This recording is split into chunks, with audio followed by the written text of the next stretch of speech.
Chapter 20. Greece gets civilized again. Greece gets an alphabet. The Mycenaeans are gone.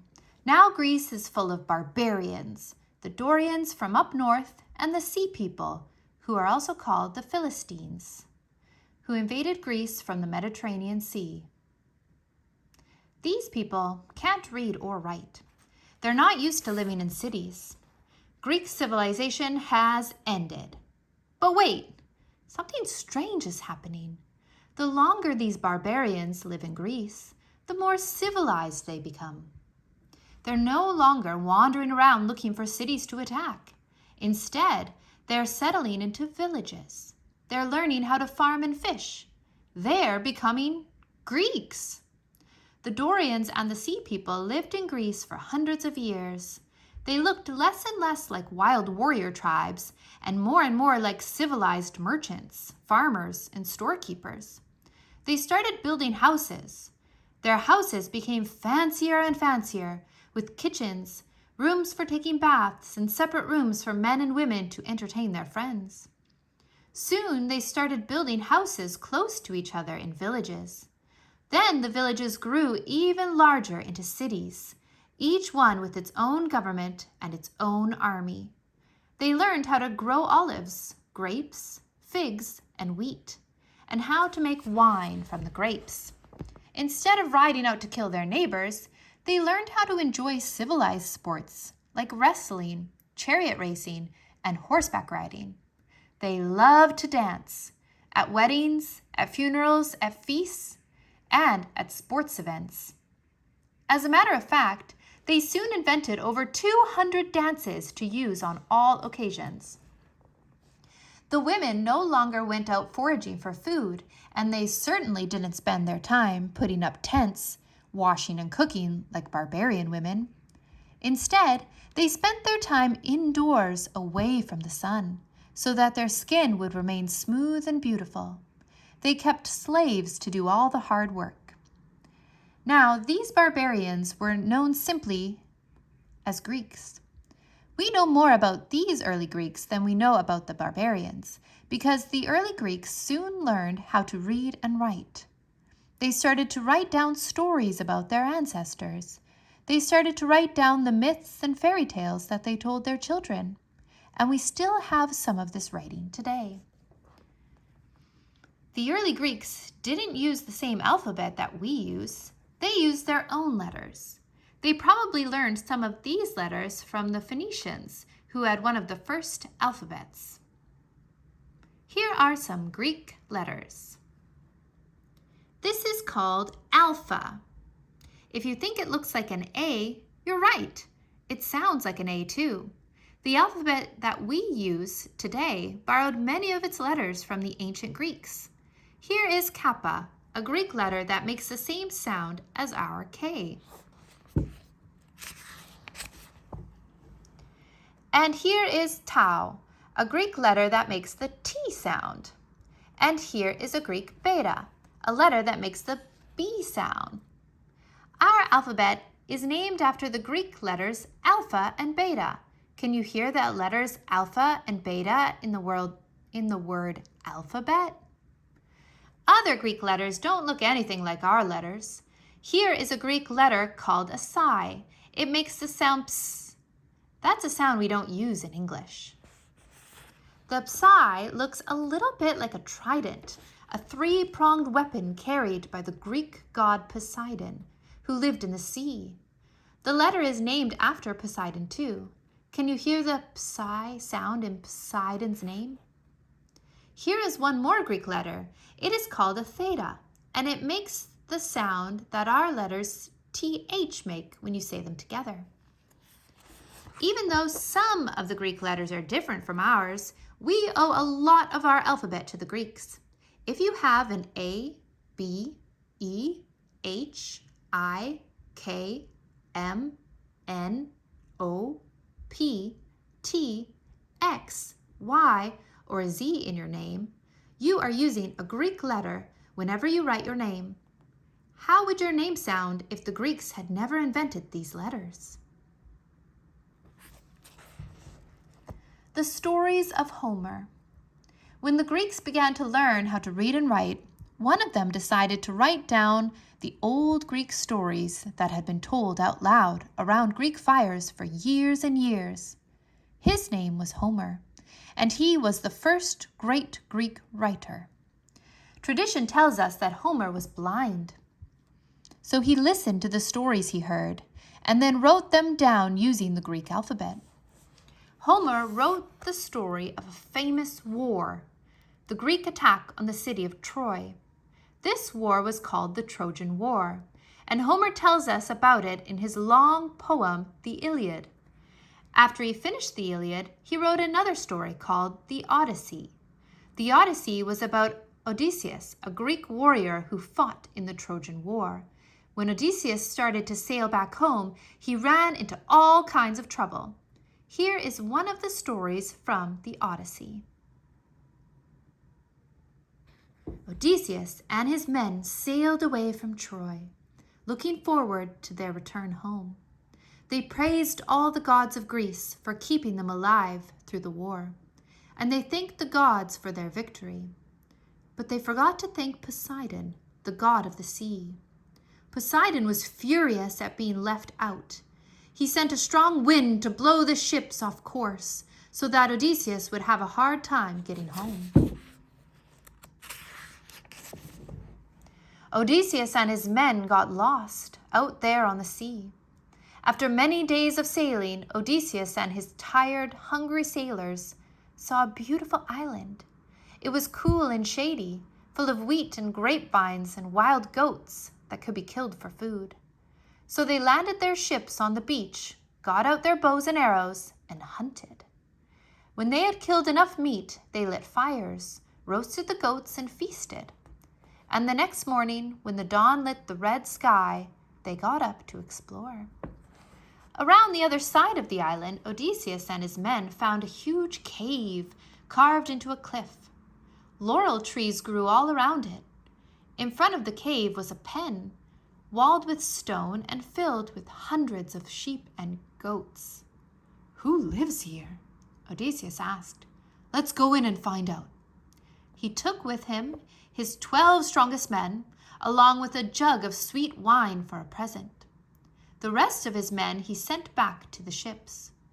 Odysseus and his 12 companions came up to the cave and peered in, but they could see no one. Carefully they crept in. There they found pens of lambs and baby goats. The walls were lined with racks of cheeses, each cheese bigger than a man's head. Beneath them sat the bowls into which the cave's owner milked his goats, each bowl large enough for a man to lie down in. When they saw this, Odysseus's men were terrified. "A giant lives here," they said. "Let's take some cheese and some of the lambs and get back to the ship before he returns." But Odysseus refused to run away. "We'll wait here and greet him when he returns," he said. So the men cut up some cheese and ate it for their dinners, after offering some of it to the gods as a sacrifice. And they waited. Dark fell over the island, and when it was completely dark, they heard footsteps, each one shaking the ground. In through the door came the cave's owner. He was a giant as tall as 3 men standing on each other's shoulders. He had only one eye, right in the center of his forehead. He was a Cyclops.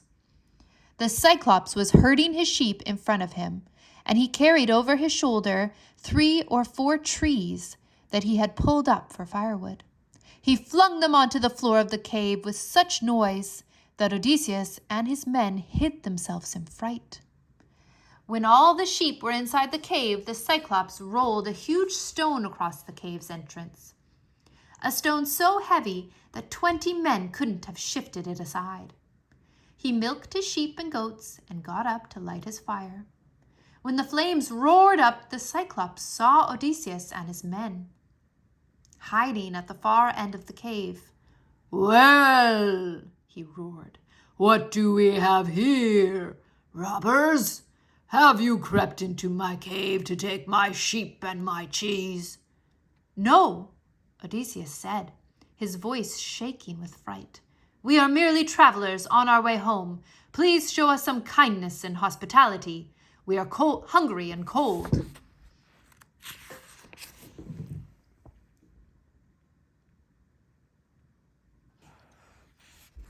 "If you are travelers," the Cyclops said, "where is your ship?" But Odysseus was afraid that the Cyclops might want to find the ship and destroy it, so he lied.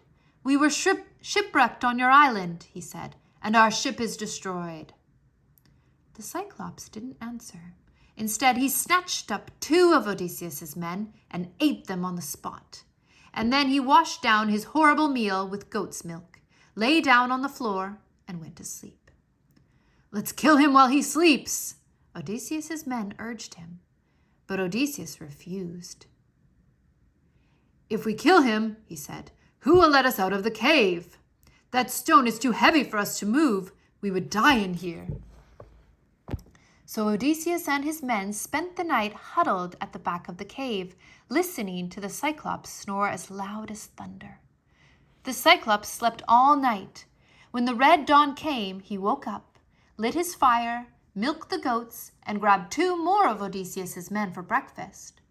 After he ate them and drank some more milk, he pushed the stone away from the entrance to the cave and drove the sheep out.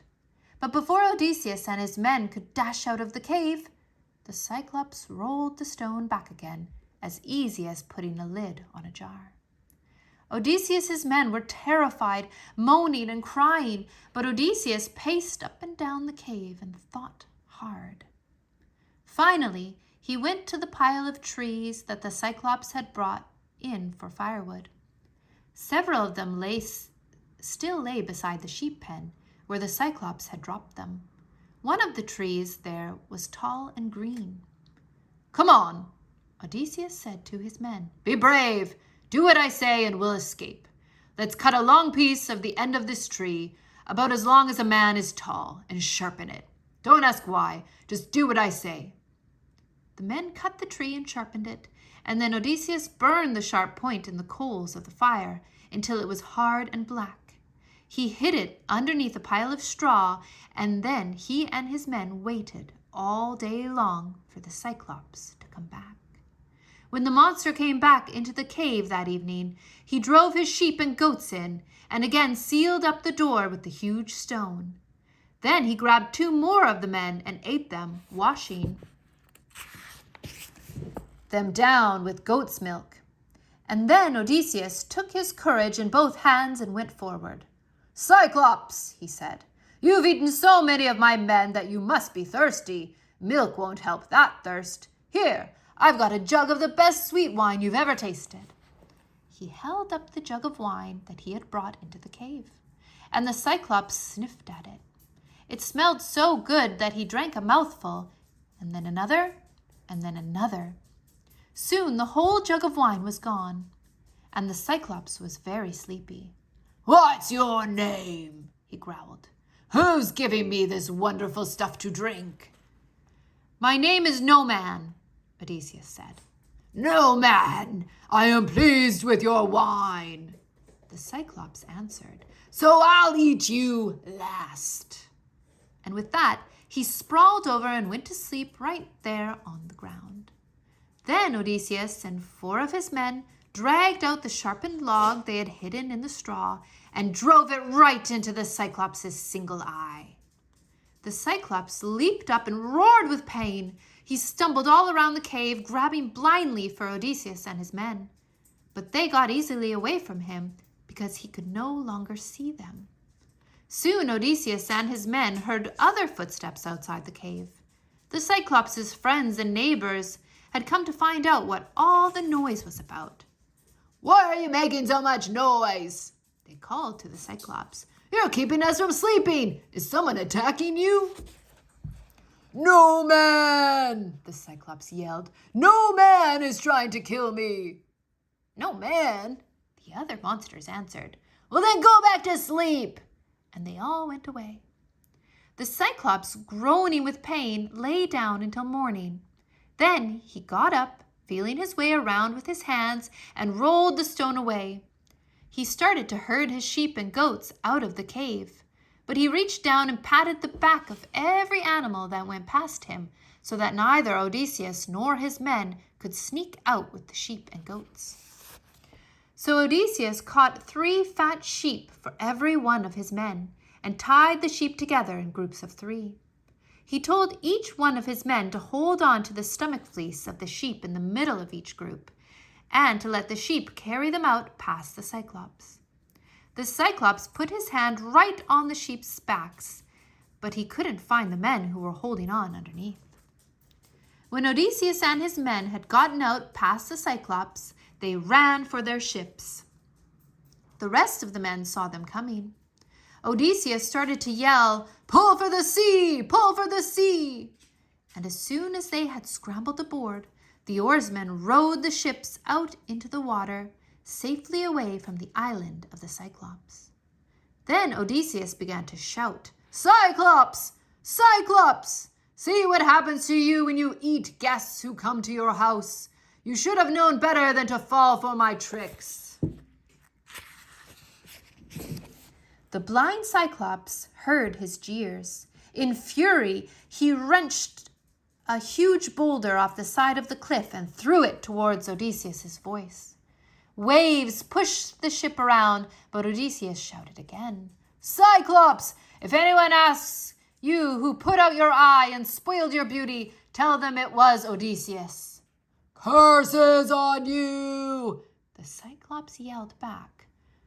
"I'm the son of Poseidon, the god of the sea, and I will ask him to send waves and wind that will sink your ship so that you'll never reach home alive." Odysseus ignored the Cyclops' threat. He told his men to row for the open water. As soon as they were far away from the island, their sails caught the wind and they headed for home. But Poseidon heard the Cyclops' request. He sent winds to blow Odysseus off course and waves to batter his ship into pieces. It took 10 long years and many dangerous adventures before Odysseus finally reached his home. The first Olympic Games. The Greeks celebrated courage and strength by telling stories about brave, strong people like Odysseus. They also celebrated courage and strength with a big festival called the Olympic Games. The bravest and strongest Greeks came to the Olympics to compete for prizes. The Olympics started when 2 cities in ancient Greece made peace after fighting with each other for years and years. To celebrate the peace, they decided to have a festival, a big celebration in honor of the god Zeus, the chief god of the Greeks. The festival was named after Mount Olympus, the highest mountain in Greece. The Greeks thought that Zeus and the other gods lived on Mount Olympus. At the festival, the Greeks feasted and made sacrifices to Zeus. And they also ran races. The winner of the races were given wreaths made out of olive branches to wear on their heads. The olive leaves represented peace. The Greeks decided that they would get together every 4 years to have the Olympics and to run races in honor of Zeus. As time went on, more and more Greeks from different Greek cities came to the Olympic Games, and the Greeks added more kinds of events to their games. Instead of just running races on foot, they started racing horses as well. They held boxing and wrestling matches. They even invented a competition called the pentathlon, where the athletes had to do 5 different events. The winner had to throw a discus, a metal frisbee, and a javelin, a Greek spear, farther than anyone else.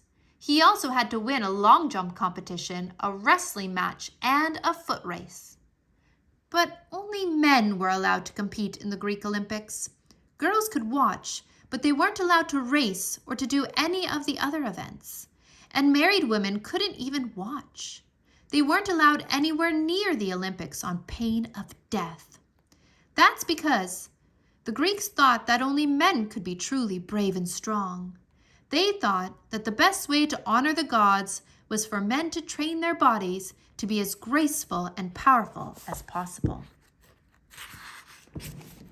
The Olympics were held every 4 years for almost 1,000 years. People came from all over Greece to compete in the games and to watch the other athletes. They all camped out at the games and spent their evenings feasting and listening to music. Poets would recite poems and stories out loud to entertain the crowds. These poems and stories were like movies to the ancient Greeks. Some of the poets probably told the story of the Odyssey. Others told the story of the attack on Troy, and others performed new stories and poems that they had written themselves. The winners of the races and other competitions were treated like heroes. They were given banquets to honor them, and when they went back home, their own cities rewarded them with money and with free food for the rest of their lives. Today, the Olympic Games are still held every 4 years. Hundreds of events take place. Wrestling, running, and boxing, just like in the ancient times. But also gymnastics, ice skating, soccer, basketball, swimming, and much more. Today, women can compete in the Olympics as well as men. Athletes come from all over the world, not just from Greece. But the Games are still called the Olympics, after Mount Olympus, and they still celebrate strength, grace, and courage, just like they did in the times of the ancient Greeks. Note to parent, Homer lived around 800 BC, BCE.